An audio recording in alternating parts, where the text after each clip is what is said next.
অতিরিক্ত দুধ উৎপাদনের সুযোগ রয়েছে এবং দারিদ্র্য বিমোচনের বিপুল সম্ভাবনা রয়েছে এ দুধ উৎপাদন বা গাভী পালন প্রক্রিয়ায়।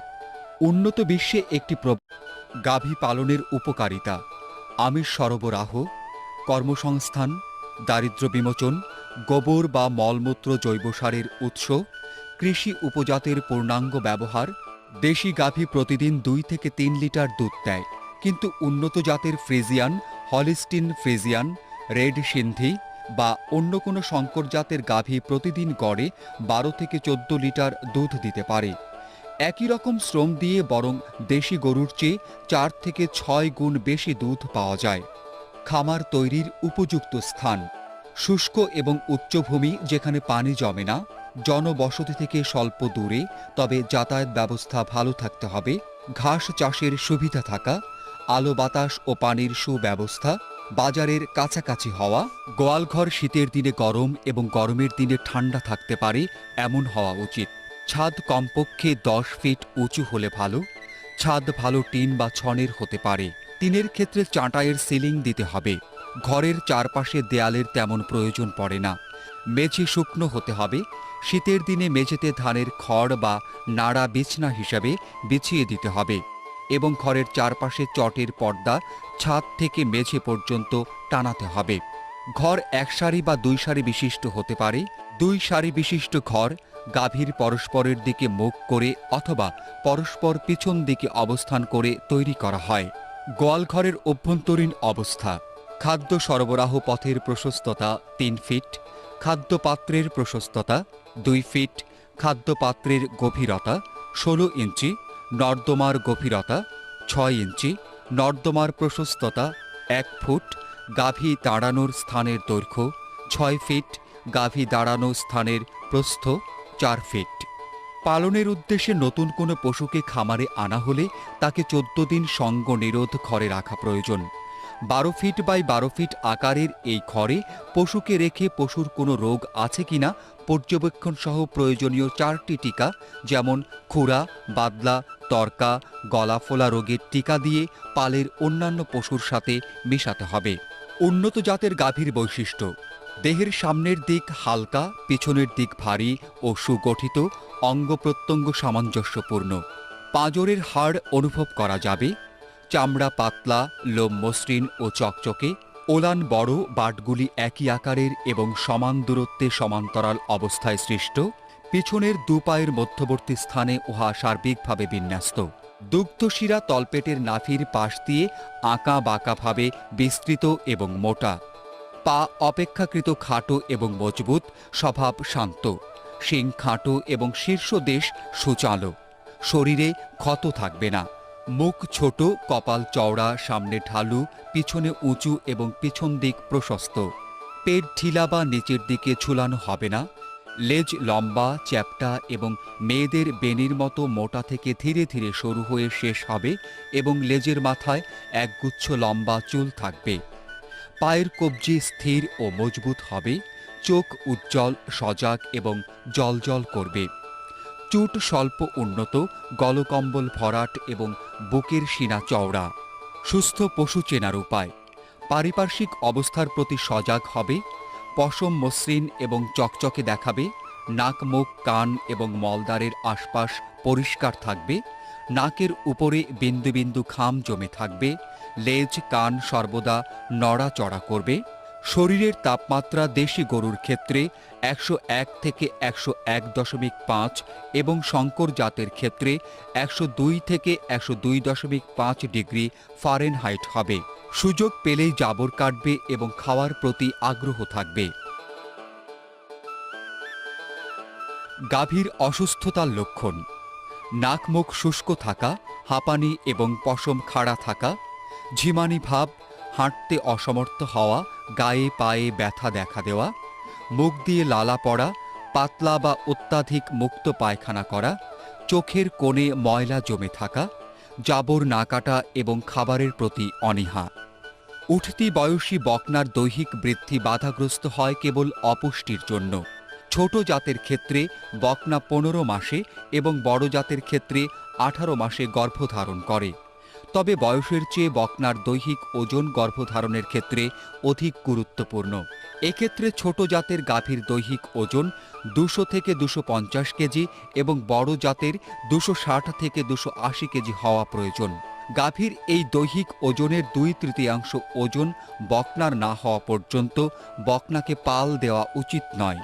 গাভীর দেহে খাদ্যের তুলনায় পানির ভূমিকা বেশি। আমাদের দেশীয় গাভীর দৈহিক ওজনের 10 থেকে 15 ভাগ পানি পান করা প্রয়োজন। প্রতি লিটার দুধের জন্য 3 থেকে 4 লিটার এবং প্রতি কেজি শুষ্ক খাবারের জন্য 3 থেকে 4 লিটার সহ প্রতিদিন প্রায় 30 থেকে 35 লিটার পানি পান করাতে হবে একটি দুধের গাভীকে। গাভীকে যদি আপনি শুধু শুকনা খড় খাওয়ান, শুধু গাভী বলে নয়, যে কোনো গরুকে যদি শুকনো খড় শুধু খাওয়াতে থাকেন, তাহলে তার প্রতিদিন প্রায় 300 গ্রাম পরিমাণ ওজন কমতে থাকে। এজন্য খড়কে প্রক্রিয়া করে খাওয়ানো এবং কাঁচা ঘাসের সঙ্গে মিশিয়ে খাওয়ানো, অথবা চিটাগুড় বা কিছু ভুসি, লবণ এগুলো মিশিয়ে খড়কে প্রক্রিয়া করে খাওয়ানো উচিত। তাহলে গরুর স্বাস্থ্যহানি হবে না, বরং তার পুষ্টিমান বৃদ্ধি পাবে খাবারের এবং তার স্বাস্থ্যেরও উন্নতি হবে এবং দুধের পরিমাণও দিনে দিনে বৃদ্ধি পাবে। সুষম খাবার হিসেবে গাভীকে প্রতিদিন 10 থেকে 15 কেজি সবুজ ঘাস, 4 থেকে 5 কেজি খড় এবং 18 থেকে 20% প্রোটিন সমৃদ্ধ দানাদার খাবার 2 থেকে 3 কেজি খাওয়াতে হবে। প্রোটিন সমৃদ্ধ দানাদার খাবারের তালিকা: গমের ভুসি 25 কেজি, চাউলের কুড়া 10 কেজি, কলাই ভুসি 30 কেজি, ভাঙা ছোলা 10 কেজি, তিলের খৈল 20 কেজি, ঝিনুক অথবা হাড়ের গুঁড়া 2 কেজি, লবণ 500 গ্রাম, ডিবি ভিটামিন রেনাফিট ডিবি 500 গ্রাম, ডিসিপি ক্যালসিয়াম প্লাস 500 গ্রাম, চিটা গুড় 4 থেকে 6 কেজি। এই মিশ্রিত খাবার গাভীর 100 কেজি ওজন প্রতি 2 থেকে 2.5 কেজি হারে খাওয়াতে হবে। তবে প্রথম 5 লিটার দুধ উৎপাদনের জন্য প্রতিদিন 3 কেজি দানাদার খাবার এবং পরবর্তী প্রতি 1 লিটার বর্ধিত দুধের জন্য অতিরিক্ত আধা কেজি দানাদার খাবার দিতে হবে। কিন্তু দুধ যত বেশি হোক না কেন 9 কেজির বেশি দানাদার খাবার দেওয়া উচিত নয়।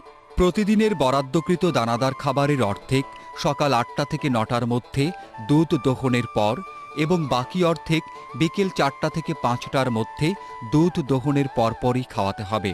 একটি পূর্ণবয়স্ক দুগ্ধবিহীন গাভীর জন্য প্রতিদিন গাভীর 100 কেজি ওজন প্রতি আঁশ জাতীয় খাবার 1 কেজি, কাঁচা ঘাস 2 থেকে 3 কেজি এবং দানাদার মিশ্র খাবার 1 থেকে 1.5 কেজি খাওয়াতে হবে। গাভীকে কখনোই ভাত, জাউ খাওয়ানো উচিত নয়। এতে গাভীর দেরিতে বয়ঃপ্রাপ্তি হয় এবং বাচ্চা ধারণে ব্যর্থ হয়। দুধ উৎপাদনের হার কমে যায়। প্রতি বছর একটি বাছুর প্রাপ্তি থেকে মালিক বঞ্চিত হয়। ভাত বা মাড় কোনো অবস্থাতেই গরুর খাবার নয়। ষাঁড় বা গাভীর দৈহিক ওজন নির্ণয় পদ্ধতি: দৈহিক ওজন সমান সমান দৈর্ঘ্য গুণন বুকের বেড়ের বর্গ ভাগ 300 পাউন্ড, অর্থাৎ দৈর্ঘ্য সমান সমান চুট থেকে লেজের গোড়ার এক পাশের হাড়ের বর্ধিত অংশ পর্যন্ত। বুকের বেড় সম্মুখ পায়ের পেছনে দেহের পরিধির মাপ এবং এর বর্গ। মোট মাংস দৈহিক ওজনের 45 থেকে 50 ভাগ। সারা বছর গাভীর ঘাস বা খড়ের চাহিদা পূরণ করতে মৌসুমী ঘাস বা খড় উঁচু স্থানে গর্ত করে সংরক্ষণ করা যায়। সংরক্ষিত খড়ের পুষ্টিমান শুকনো খড়ের তুলনায় 1.4 গুণ বেশি এবং খাওয়ানো যায় সারা বছর। বাচ্চা ধারণের জন্য গাভীর হিট মোমেন্ট বা গরমকাল 18 থেকে 20 ঘন্টা স্থায়ী হয়। গরম হওয়ার 12 ঘন্টা পর পরবর্তী 6 ঘন্টার মধ্যে গাভীকে পাল দিতে হবে। ষাঁড়ের জননকোষ 24 থেকে 36 ঘন্টা কার্যক্রম থাকে এবং গাভী গরম হওয়ার 10 থেকে 12 ঘন্টা পর ডিম্বক্ষরণ হয়। অর্থাৎ গাভী সকালে গরম হলে সন্ধ্যায় এবং বিকেলে গরম হলে পরদিন ভোরে পাল দেয়া প্রয়োজন। গাভী গরম হওয়ার লক্ষণ: গরম হওয়া গাভীর ওপর অন্য পশু লাফ দিয়ে উঠলে গাভী দাঁড়িয়ে থাকে, বিশ্রামহীন এবং পিঠ বারবার নিচু করতে থাকে, কান বেশি নাড়াচাড়া করে এবং অন্য পশুর উপর লাফ দিয়ে চড়তে চায়, উচ্চস্বরে হাম্বা হাম্বা করে ডাকতে থাকে, অস্থিরতা বৃদ্ধি পায়, অন্য পশুর জননাঙ্গে মুখ দিয়ে ঘষতে থাকে, জননাঙ্গ হালকা ফুলে উঠে এবং ডিমের লালার মতো ঘন মিউকাস নির্গত হয়, শরীরের তাপমাত্রা সামান্য বৃদ্ধি পায়, দুধ উৎপাদন হঠাৎ হ্রাস পায়, খাবারের প্রতি অনীহা দেখা দেয়। গাভী স্বাভাবিক বাচ্চা প্রসবের ৪৫ দিন পর পুনরায় গরম হয়, তবে জননাঙ্গ সুস্থ হতে ৬০ দিন সময় লাগে। পরবর্তী ১৯ থেকে ২১ দিনের মাথায় দ্বিতীয়বার গরম হলে, অর্থাৎ বাচ্চা দেওয়ার ৬৫ থেকে ৮০ দিনের মধ্যে পরবর্তী গর্ভধারণের জন্য পাল দিতে হয়।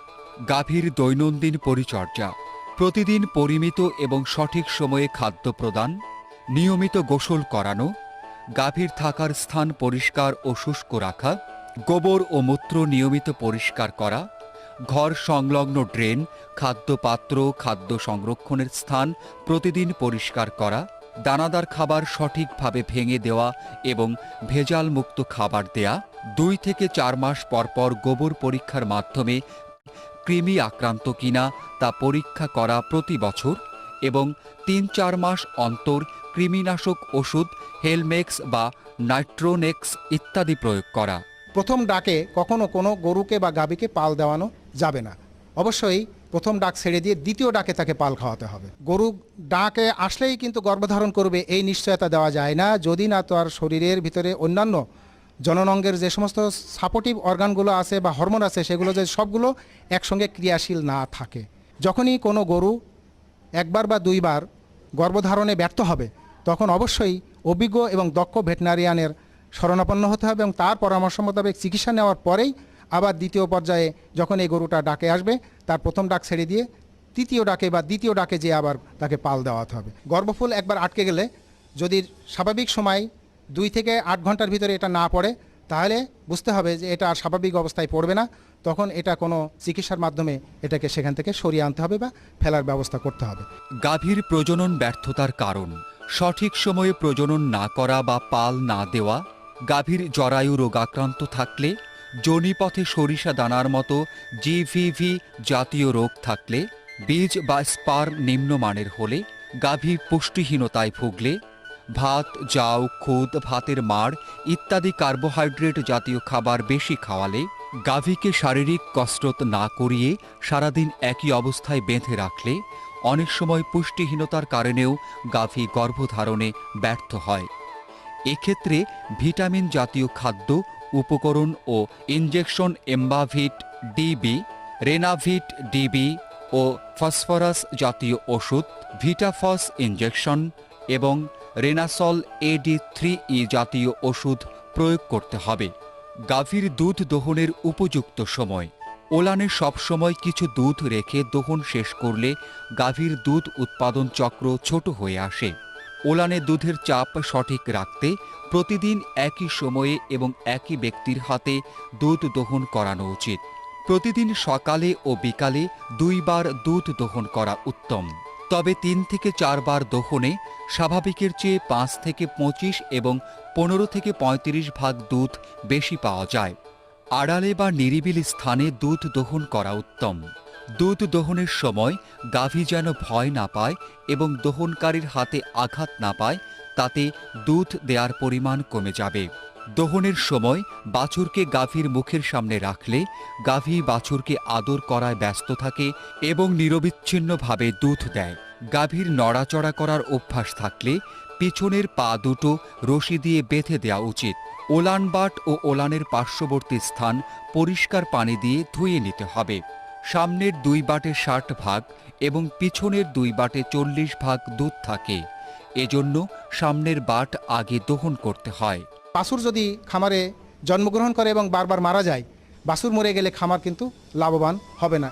কয়েকটি জরুরি কর্তব্য বিষয়: বাছুর জন্মের পর 72 ঘন্টার মধ্যে গাভীর ঘ্যাগ দুধ বা শাল দুধ বাছুরের ইচ্ছামতো খাওয়াতে হবে।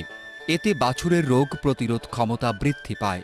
বাছুরের 3 মাস বয়স পূর্ণ না হওয়া পর্যন্ত প্রতিদিনই দুধ দোহনের পূর্বে বাছুরকে পেট ভরে দুধ খেতে দিতে হবে। বাছুরের বয়স 7 দিন হলে তাকে প্রথম মাত্রায় কৃমিনাশক ঔষধ এলবেন্ডাজল বা হেলমেক্স অবশ্যই খাওয়াতে হবে। বাছুরের বয়স 6 মাস পূর্ণ না হতেই খড়কুটা খাওয়ালে বাছুরের পেট ঝুলে যেতে পারে, তাতে বাছুর অপুষ্টির শিকার হবে এবং পূর্ণবয়স্ক হতে সময় লাগবে। রাতের বেলা বাছুরকে গাভীর দৃষ্টিসীমার মধ্যে রাখতে হবে।